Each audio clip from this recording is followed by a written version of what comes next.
Bueno, vamos a ver, este tema de las elecciones ha tenido muchas cosas que analizar y pensar. Desde que la ausencia a la votación, esta cuestión del miedo por el tema del contagio del COVID y también las sorpresas pues en los resultados. Para ver un poco de esto y analizarlo, estamos con Jerjes Loaiza, quien es sociólogo. Jerjes, ¿cómo estás? Bienvenido a la noticia. Qué gusto verte. El gusto es mío, muchas gracias por la invitación, Rafael. Bueno, primero, el país está fragmentado políticamente hablando, porque veo tantas propuestas, porque tener 18 candidatos para elegir, bueno, se eligió entre unos 5 o 6, pero esta polarización le hace daño al país. No hay una manera de elegir entre dos o tres, como en Estados Unidos, como en otros países, que es menos partidos políticos. La mayoría de partidos políticos, la gran cantidad de partidos políticos hace daño a la democracia. El gran problema es que el Perú es un país dividido, históricamente, a modo de clase, a modo de etnia, étnicamente, es un país dividido culturalmente, pero es un país tan diverso, es un país de tan difícil reconciliación, a pesar de todos los años que pasan alrededor de nuestros tiempos, que se hace muy complicado o muy difícil poder tener un solo objetivo, una sola meta. Sin embargo, de toda esta gran cantidad de partidos, más de la mitad de ellos tienen un solo norte. La otra mitad, se podría decir, está dispersa entre las diferentes necesidades que puede tener el país. Ahora, ¿cuánto daño hace esto a la democracia? Puede terminar siendo relativo, en la medida en que buena parte del país no ha sido incluida dentro de los objetivos de la clase dirigente. Y esto no desde ahora, es desde mucho tiempo atrás. Sí, pues. Pareciera que con la inclusión del voto de la población analfabeta podía cambiar eso, pero no cambió porque inmediatamente el gobierno de Fujimori echó a perder esa gran oportunidad al momento de descalificar por completo la política, la democracia y la representación. ¿Y cuál es tu análisis de este fenómeno? Se puede decir que nadie lo vio venir, pues. Nadie lo vio venir al señor Pedro Castillo, un profesor cajamarquino, SUTEP, por ahí dicen, algunos hablan hasta de tendencias, vínculos con Sendero Luminoso, que bueno, la justicia lo mostrará. Uh -huh. ¿Por qué sale y por qué le quita esta izquierda, no sé cómo llamarla, este grupo de izquierda de Pedro Castillo, le quita muchos votos a la izquierda actual, se puede decir, de Verónica Mendoza, parte de Johnny Lescano, parte de Marco Arana? ¿Qué ha pasado entre las izquierdas? ¿Cuál es tu percepción, Yerges? Bueno, creo que lo primero es un error de muestreo, aparentemente, de las Claro, eso sí. encuestadoras, porque las encuestadoras parten, tú sabes que la técnica cuantitativa siempre parte de una visión un poco exagerada de la realidad, objetiva y claramente cuadriculada, pero no es así. Creo que hay un error de muestreo en la medida de que las encuestas han creído que a través de un muestreo general universal se podía entender qué es lo que quería la población. Sin embargo, las poblaciones de los espacios más alejados, demográficamente más necesitados, más pobres, terminan teniendo una visión de la política muy distinta a la que nosotros tenemos. Son Y ya lo espacios donde no habíamos llegan las visto. encuestadoras, ¿ah? Son espacios donde las encuestadoras no llegan, ¿ah? Ujú. Sí, claro, por eso mismo no solo no llegan, sino se cree que todos estos grandes espacios terminan siendo una extensión de lo que pueden creer en la ciudad o lo que pueden creer en las zonas periurbanas. Entonces, en todo este contexto, creo que es importante primero dar cuenta de ese primer momento, de la incapacidad por parte de las encuestadoras y por parte de nosotros también de creer que un voto debe ir de la mano con lo que las encuestadoras más o menos me dicen o me indican para elegir de entre los 18 candidatos, pues a dos o tres de ellos. En segundo lugar, esta idea de la izquierda, hay que entender, son dos izquierdas completamente distintas. Una izquierda, la de Mendoza, es una izquierda mucho más flexible, mucho más democrática, se puede decir una izquierda incluso hasta media liberalizada, ¿no? Sí. Es una izquierda europeizada, ¿no? Es una izquierda en torno a una modernidad hasta incluso académico-céntrica, ¿no? De los inteligentes, de las personas preparadas, de las personas universitarias, Claro, los de los grandes pensadores, claro. maestros, ¿no? De los autores de libros. Entonces, es esa izquierda que podría decir se quiso liderar el país hace 100 años. con ahí La Torre, con Mariatti, ¿no? De repente, y con Claro. otros personajes más que creaban estas famosas universidades populares, salvando las distancias, por supuesto, ¿no? Las diferencias también.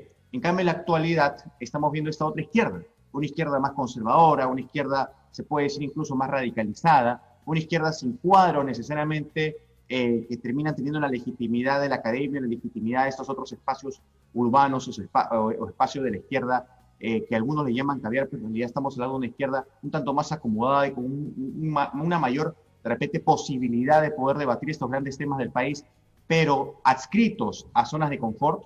Entonces, lo que Sí. estamos viendo es que esta otra izquierda ha despertado la confianza o el interés de una gran cantidad de la población que en realidad no se ha visto representada en esa otra izquierda y mucho menos en las otras derechas, cuyo discurso ha sido muy parecido. Porque en realidad todos estos candidatos podría metérseles en una misma bolsa y son prácticamente lo mismo. Cambian las caras, los rostros o los colores, pero son muy parecidos unos a otros. Pero esta izquierda del señor Castillo, del señor Cerrón, ¿es una izquierda de temer?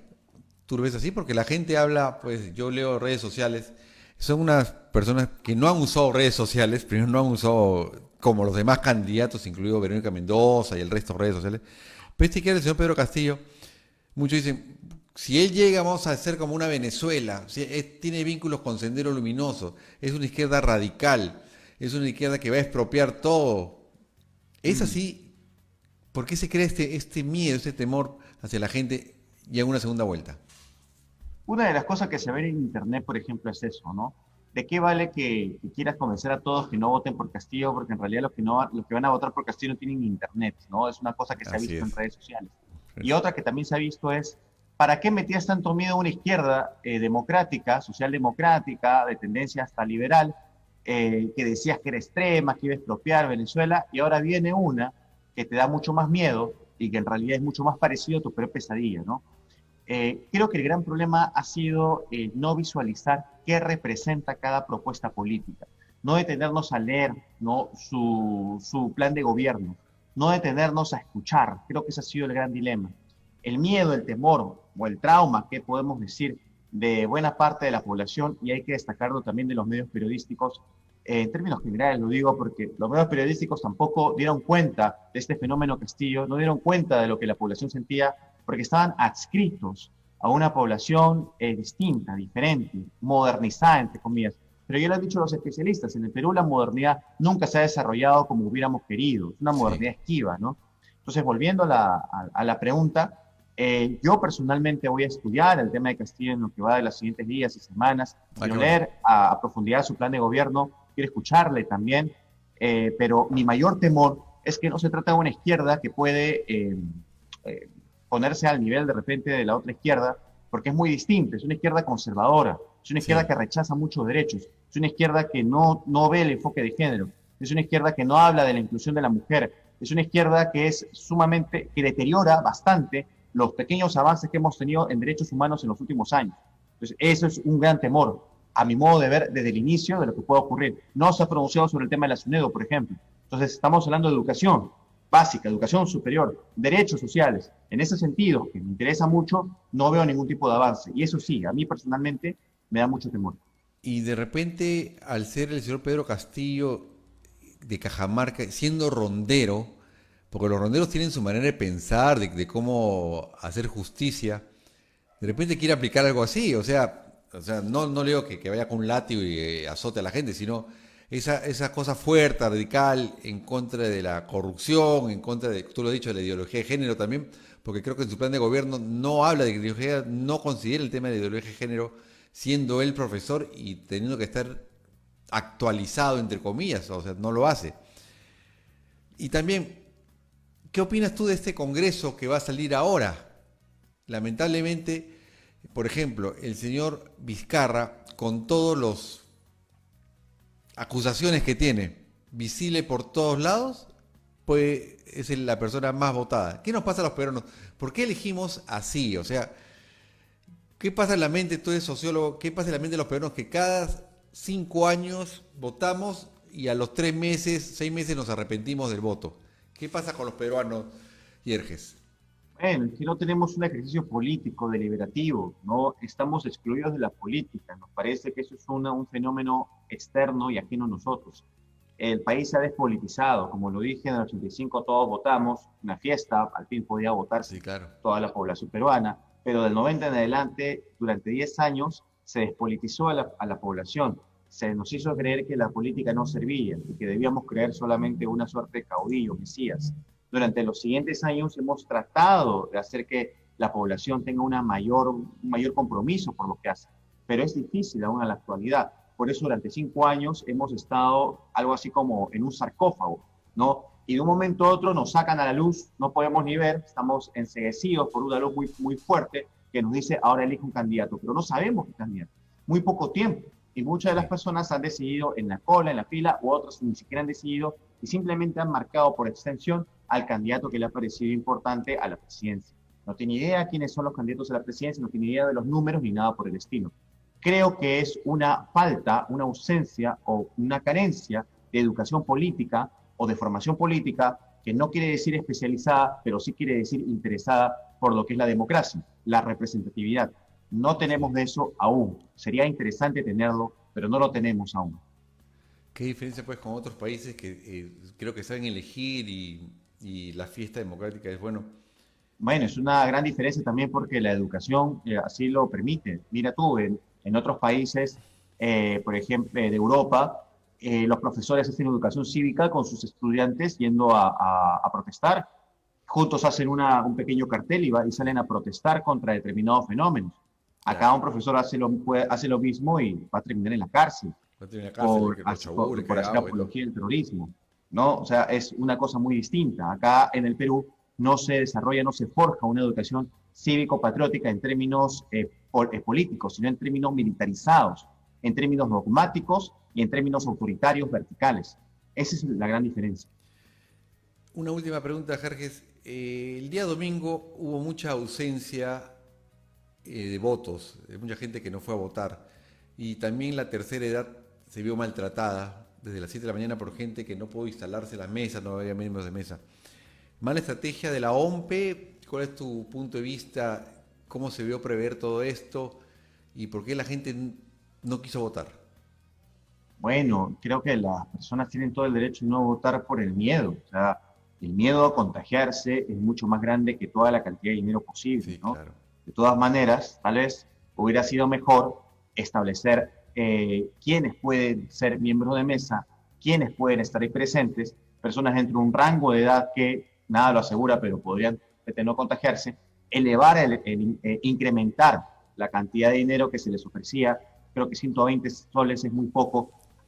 Mucha gente se decía 120 soles por más de 30.000, 50.000 soles que me puede costar curarme o tratar de Un salvarme. balón de gas, quizás. Un balón de oxígeno, perdón. Claro, claro. O sea, la idea era incrementar el dinero. Creo que la OMPE y el gobierno debió haber pensado en eso. Y de repente lo va a hacer a futuro. Que no sean 120 soles, que sea un poco más de dinero. Yo sé que el ejercicio cívico patriótico debería ser gratuito. Es más, hay personas que han sido voluntarios, voluntarias. Sí, Y claro. eso me parece maravilloso. Pero no podemos exigir a la población que pierda el miedo a morir. Y eso es lo que estamos actualmente. Tenemos el miedo a morir. Han fallecido familiares, han fallecido amigos y siguen falleciendo personas. Entonces debemos entender el contexto. Y creo que este contexto también debe ayudarnos a entender el fenómeno Castillo. Porque mucho del voto con miedo, el voto al temor a la muerte, el voto a estar harto de todo lo que está sucediendo, puede tener también que ver con votar con el candidato más radical, con el candidato que nadie preveía, o con el candidato que a la larga los medios de comunicación o la población en general jamás me dijeron. Pues también puede tener que ver este contexto tan terrible, tan dramático, ¿no? Tal vez Castillo no hubiera sido pensado en otro contexto que no sea el del COVID-19. Sí, pues. Jorge, te agradezco mucho y te comprometo a que cuando termines tu estudio, tu investigación del fenómeno Castillo, me pases la voz pues, para poder conversar de ese tema y otros temas más. Jorge, como siempre, un Claro gusto que sí, conversar César. contigo. Muchas gracias. Muchas Gracias. gracias.